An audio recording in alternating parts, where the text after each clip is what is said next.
बहुत ही सहायक ट्रेड होता है वेल्डिंग, ठीक है, जो कि हमारे फिटर ट्रेड में, जिसमें आपको वेल्डिंग के बारे में हम लोग समझ रहे हैं।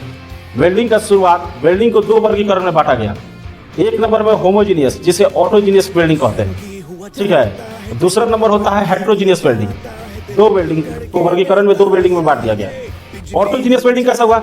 जब एक ही प्रकार की धातुओं को, ठीक है, जब एक ही समान धातु है, दो धातु एक ही समान का होना है, उसी फिलर रड की सहायता से, उसी धातु का भी फिलर रड होना चाहिए, उससे जोड़ी जाने वाली प्रक्रिया को ऑटोजीनियस वेल्डिंग कहते हैं। जीनियस में जब दो अलग धातुओं को आपस में जोड़ा जाता है, जब दो अलग धातुओं को आपस में जोड़ा जाता है, और जोड़ने के लिए जो फिलर रड का इस्तेमाल करते हैं, जोड़ने के लिए उस फिलर रड का गलनांक जोड़े जाने वाली धातु के गलनांक से कम होनी चाहिए, तब जाके वो ज्वाइंट होता है, जिसे हम लोग हेट्रोजीनियस वेल्डिंग कहते हैं, तब जाके जुड़ेगा।